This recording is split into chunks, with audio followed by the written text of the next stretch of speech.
హైందవ సంప్రదాయంలో దైవారాధనకు అతి ప్రాధాన్యత ఉంది.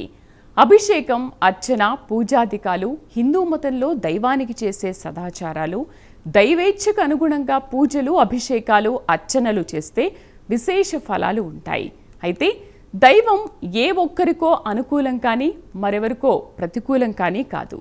మంచితనాన్ని ముద్దగా చేసి దానికి రూపం ఇచ్చినా, రూపరహితంగా ఉంచినా దాన్ని దైవంగా కీర్తించవచ్చు. సమాహార మంచి లేదా కదంబ మంచి దైవత్వం. ఆ దైవానికి పూజలు చేయడం అంటే మంచికి పెద్దపీట వేయడం. అలా చేస్తే పాప ప్రక్షాళన జరిగి చెడ్డతనం అనే దయ్యం నుంచి విముక్తి కలుగుతుంది, పుణ్యఫలాలు సిద్ధిస్తాయి. పూజలు, అర్చనలు, అలంకరణలు, అభిషేకాలకు ప్రముఖ పాత్ర ఉంటుంది. అన్ని దైవాలకు పూజలు, అర్చనలు, అభిషేకాలు ఉన్నా కొన్ని దైవాలు కొన్నింటికి ప్రీతిపాత్రం అని పెద్దలు చెబుతుంటారు. పుష్పాభిషేకాలు, క్షీరాభిషేకాలు, పంచామృత అభిషేకాలు, ఇలా ఎన్నో అభిషేకాలు దైవారాధనల్లో ఉంటాయి. వాడుకల్లో సైతం రాజ్యాభిషేకాలు, పట్టాభిషేకాలే కాకుండా ప్రేమాభిషేకాలు సైతం ఉన్నాయి.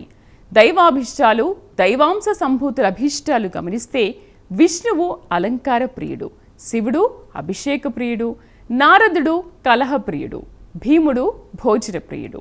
ఏ దైవానికి ఏ పూజ చేసినా, ఏ మహనీయుని ఏ రీతిన తలచినా అభిషేక ప్రక్రియ మాత్రం అందరికీ వర్తించేదే.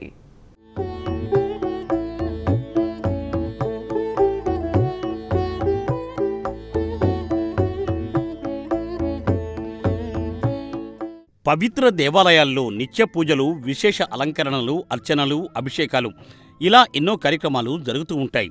పూజ అంటే భగవంతునికి ధూపం, దీపం, నైవేద్యం సమర్పించి చేసే ఆరాధన. అర్చన అంటే దేవుని నామాలతో స్తుతించడం, వేదమంత్రాలను పఠిస్తూ పూజ చేయడం. అలంకరణ అంటే దేవుని విగ్రహానికి లేదా ప్రతిమకు వస్త్రాలు, ఆభరణాలు, పూలతో అలంకరించడం.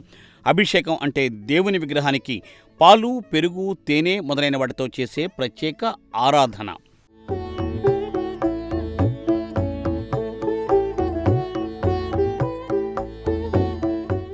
దేవాలయాల్లో లేదా ఇళ్లలో ఎక్కడైనా పూజలు చేయవచ్చు. ప్రార్థన, ధ్యానం, దాతృత్వం తదితర మార్గాల ద్వారా, అనేక మార్గాల ద్వారా దైవ అనుగ్రహానికి పాత్రలం కావచ్చు. పూజ విస్తృత పదం. దైవాలను పత్రాలు, పుష్పాలు, పసుపు, కుంకుమ తదితర వస్తువులతో పూజిస్తాం. పూజ అనేది ఏ దైవానికైనా చేస్తాం. పూజలో మంత్రాలు పఠించడం, దీపాలు వెలిగించడం, పువ్వులు, పండ్లు, ఇతర వస్తువులు సమర్పించడం, నైవేద్యం పెట్టడం తదితర ప్రక్రియలు ఉంటాయి.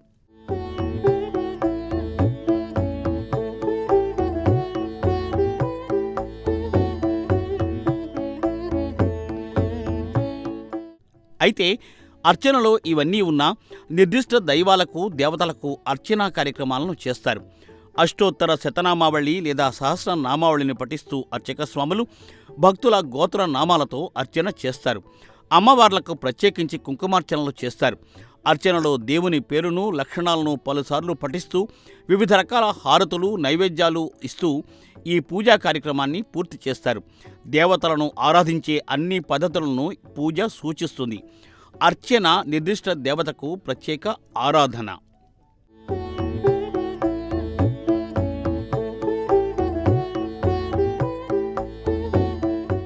అభిషేకం అంటే పవిత్ర దేవతా విగ్రహాలకు చేసే ద్రవరూప పూజ. పవిత్ర జలాలు, పాలు, పెరుగు, తేనె ఇలా పంచామృతాలతో దేవతా విగ్రహాలను అభిషేకిస్తారు. ఇళ్లలో సైతం భక్తులు అభిషేకాలు చేస్తారు. దేవతా విగ్రహాలు అభిషేకం ద్వారా శుద్ధి చేయబడితే దేవతా అనుగ్రహం సులభంగా లభిస్తుందని భక్తులు విశ్వసిస్తారు. శుద్ధికి సంకేతంగా జలాభిషేకం చేస్తారు. పవిత్రతకు పోషణగా ప్రతీకగా క్షీరాభిషేకం చేస్తారు. ఐశ్వర్యానికి, సంతానానికి ప్రతీకగా దధి అంటే పెరుగును అభిషేకిస్తారు. మధుర జీవితానికి, గాఢ భక్తికి తేనెను అభిషేకిస్తారు. చల్లదనం, శాంతి, సౌందర్యానికి ప్రతీకగా గంధాభిషేకం నిర్వహిస్తారు. భోగాలకు, సంతోషానికి ప్రతీకగా పండ్లను అభిషేకిస్తారు.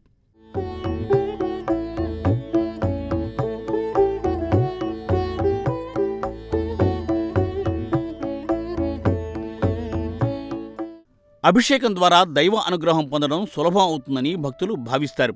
పాపాలు పోవడానికి చేసే దైవ ఆరాధనల్లో అభిషేకం అతి ప్రధానమైందని పురాణ పెద్దలు చెబుతున్నారు. కొన్ని ప్రత్యేకమైన కోరికలు తీర్చడానికి కొన్ని అభిషేకాలు ఉన్నాయని అర్చక స్వాములు వెల్లడిస్తున్నారు. ఆరోగ్యకరమైన సంపన్నమైన శాంతియుత జీవితాన్ని అంటే ఆరోగ్యం, సంపద, శాంతి ఇలా సమస్త ఆవశ్యకతలను అభిషేకాలు తీరుస్తాయని అంటున్నారు పెద్దలు. పాలు, పెరుగు, తేనె, నెయ్యి, బెల్లం ఈ 5ంటిని పంచామృతాలుగా పేర్కొని భక్తులు పంచామృత అభిషేకాన్ని దైవాలకు నిర్వహిస్తూ ఉంటారు.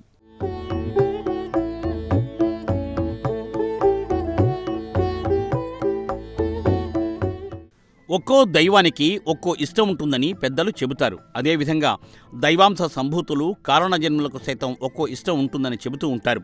విష్ణువు అలంకార ప్రియుడు కాగా శివుడు అభిషేక ప్రియుడు అంటారు.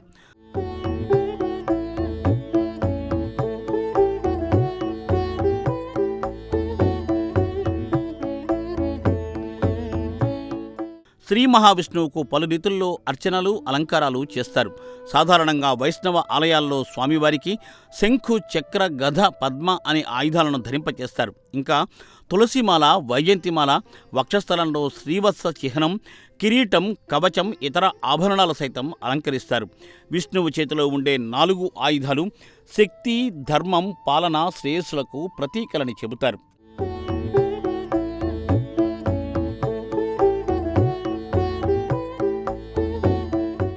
తులసిమాల విష్ణువుకు ఎంతో ప్రీతికరమైంది. తులసి ధారణ విష్ణువునకు అమిత సంతోషదాయకమని పవిత్ర పురాణాలు చాటి చెబుతున్నాయి. విష్ణుమూర్తికి బహువన్నె తెచ్చేది వైజయంతిమాల అలంకరణ. శ్రీవత్స చిహ్నం విష్ణువు వక్షస్థలంలో ఉండే లక్ష్మీదేవికి నిలయం. కిరీటం, కవచం, ఇతర ఆభరణాలు విష్ణుదేవుని రాజసం, వైభవం, శక్తిని సూచిస్తాయి. విష్ణువు వివిధ అవతారాలలో వివిధ రకాల అలంకరణలు ఉంటూ ఉంటాయి.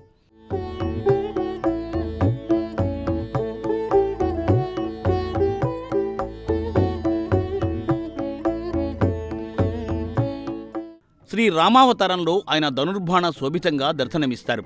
శ్రీకృష్ణుడి అవతారంలో నెమలి పింఛం, వేణువుతో కనిపిస్తారు. ఏ వైష్ణవాలయానికి వెళ్ళినా దేదీప్యమాన అలంకరణలతో స్వామి దర్శనమిస్తారు. రామాలయాల్లో శ్రీ వెంకటేశ్వర స్వామి ఆలయాలలో, అలాగే లక్ష్మీ నరసింహస్వామి వారి ఆలయాలలో, పాండురంగ స్వామివారి ఆలయాలలో విశేష అలంకారాల్లో స్వామి దివ్యమంగళ స్వరూపాన్ని తిలకించి భక్తులు పారవస్యం పొందుతూ ఉంటారు.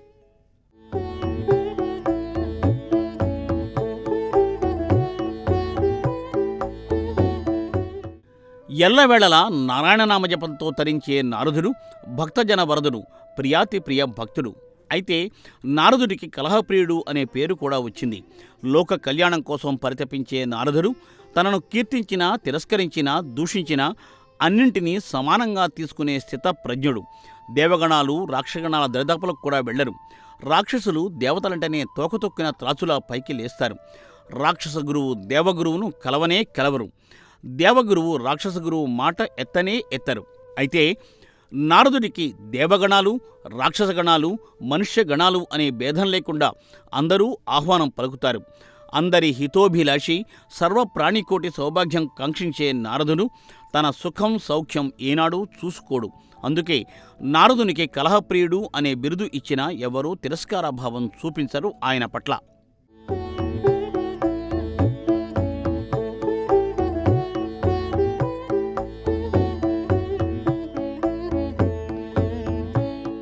ఇక సర్వేశ్వరుడు సమస్త జగత్తును కాపాడే ఆదిదేవుడు. ఆయన మహాదేవుడు. ఆ దేవదేవుడు శివుడు అభిషేక ప్రియుడు, ఉబ్బుశంకరుడు. భక్త సులభుడైన పరమశివుడు నిరాడంబరుడు. తలపైన గంగమ్మ, ఓవైపు చంద్రయ్య, సర్పాలు, భూషణాలు, విభూది, రుద్రాక్షలు, అలంకరణలు. నివాసం ఆయనది రుద్రభూమి.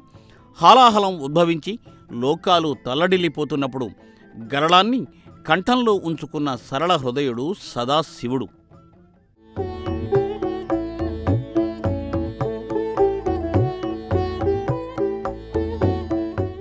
దేవునికి త్రికరణ శుద్ధిగా సంపూర్ణంగా చేసే ఆరాధన పూజ. ఈ పూజలో సాధారణంగా పుష్పాలది ప్రధాన పాత్ర.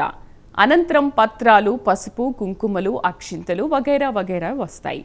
అర్చన అంటే దైవనామాలు, రూపాలను కీర్తిస్తూ మన గోత్రనామాలు అర్చక స్వామికి తెలియజేసి వాటి పేరిట దైవానికి చేసే ఆరాధన కార్యక్రమం అర్చన. దైవ విగ్రహానికి, ఉత్సవ విగ్రహానికి పంచామృతాలు, క్షీరం, గంధం తదితరాలతో చేసే ప్రత్యేక ఆరాధనే అభిషేకం.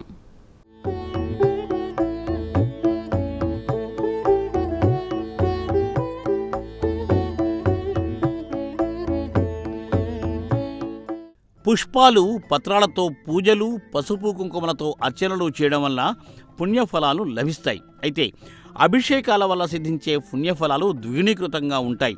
ఇక అభిషేక ప్రియుడైన మహాదేవుడికి మహాప్రీతిపాత్రమైన మారేడు జలాలతో అభిషేకం చేస్తే ఆ దేవదేవుడి కరుణాకటాక్షం ఎంతలా ఉంటుందో వర్ణించశక్తం కాదు. ఎందుకంటే మారేడు మహాశివుడి మహాభక్తిప్రద తరువు. సర్వకాల సర్వ అవస్థలయందు బిల్వవృక్షంలోని అణువణువు శివనామస్మరణలో తరిస్తూ ఉంటుంది.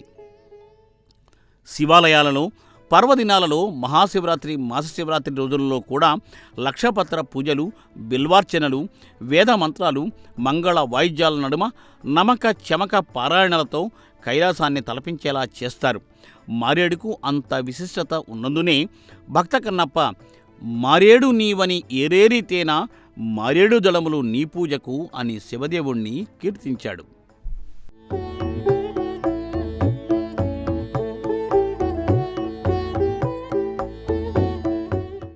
బిల్వదళంతో శివాభిషేకం చేస్తే శివకృప పుష్కలంగా ఉంటుందని సమస్త పురాణాలు చాటి చెబుతున్నాయి. మారేడు దళ జలాలతో శివలింగానికి అభిషేకం చేస్తే సమస్త భోగభాగ్యాలు సిద్ధిస్తాయని, ఇహపర సౌఖ్యాలు కలుగుతాయని పురాణ పెద్దలు వెల్లడిస్తున్నారు. దివ్య దైవానికి ఆవు పాల అభిషేకం చేస్తే సర్వ సౌఖ్యాలు కలుగుతాయని, చెరుకు రసంతో అభిషేకం చేస్తే ధనాభివృద్ధి కలుగుతుందని, చక్కెర పానీయంతో అభిషేకిస్తే దుఃఖనాశనం అవుతుందని చెబుతున్నారు.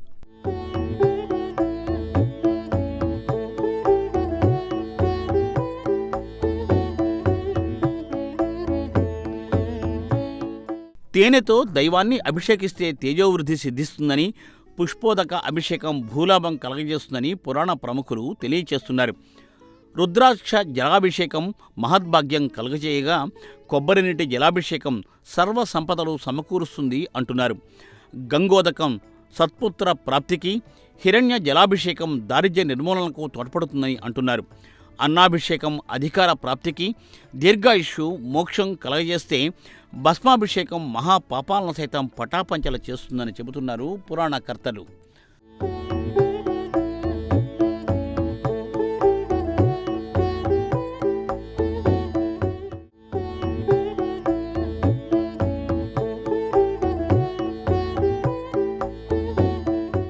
ద్రాక్ష రసాభిషేకం విజయసిద్ధికి, ఖర్జూర రసాభిషేకం శత్రుహాన్ని నిర్మూలించడానికి తోడ్పడుతుంది. కస్తూరి జలాభిషేకం రాజ్యాధికారానికి, నేరేడు రసాభిషేకం వైరాగ్య సిద్ధికి, మామిడి పండ్ల రసాభిషేకం దీర్ఘవ్యాధుల నిర్మూలనకు దోహదపడుతుందట. ఇక పసుపు నీటితో అభిషేకం చేస్తే అంతా మంగళప్రదమే అని, శుభకార్యాలు జరుగుతాయని పెద్దలు చెబుతున్నారు.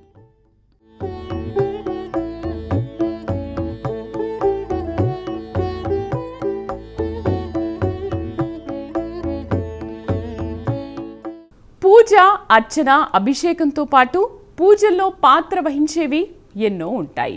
భక్తి శ్రద్ధలతో చేసే ప్రార్థనలు, కర్పూర హారతి, మహానైవేద్యం, పవిత్ర ప్రసాదం ఇవన్నీ దైవారాధనలో, దైవ కైంకర్యాల్లో భాగాలుగా ఉంటాయి. దాదాపు అన్ని దైవాలకు పుష్పాలతో పూజలు చేస్తాం. కొన్ని దైవాలకు పత్రాలు, పుష్పాలతో పూజలు చేస్తాం. అయితే పుష్పాలనే దైవంగా భావించి చేసుకునే పండుగలు హైందవ సంస్కృతిలో కొన్నుంటాయి.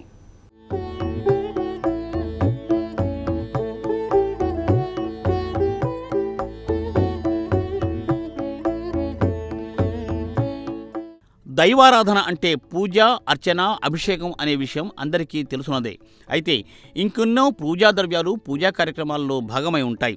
ఇందులో కర్పూర హారతి, మహా నైవేద్యం, మహాప్రసాదం సైతం ప్రముఖ పాత్రే వహిస్తాయి.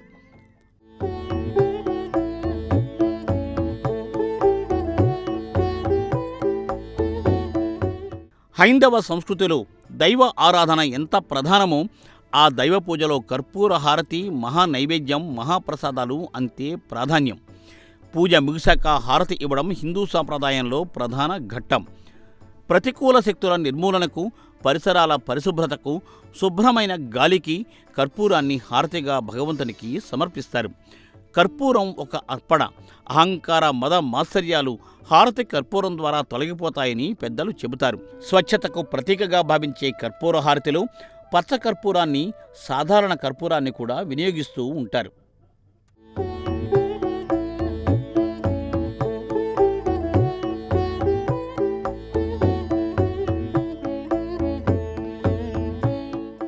ఇక దైవ ఆరాధనలో అగరబత్తి, సాంబ్రాణి సైతం పూజా ద్రవ్యాల్లో అగ్రభాగానే ఉంటాయి.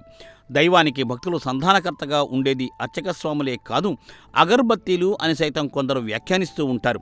సాంబ్రాణి పొగ అగరబత్తి తరహాలోనే వినియోగించబడుతుంది. దైవ పూజా మందిరంలో గాలిని శుద్ధి చేయడానికి, సుగంధ పరిమళాలు వెదజల్లడానికి అగరబత్తులు, సాంబ్రాణి ఎంతో ప్రయోజనకరంగా ఉంటాయి.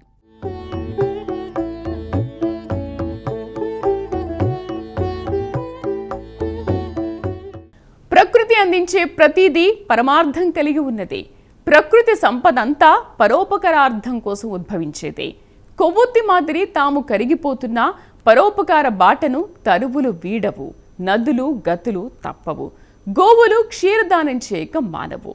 దేవాలయాలు, దైవ పూజలు, ఆరాధనలు, అభిషేకాల వల్ల పుణ్యం, పురుషార్థమే కాదు, ఎందరికో బతుకు తెరువు లభిస్తుంది.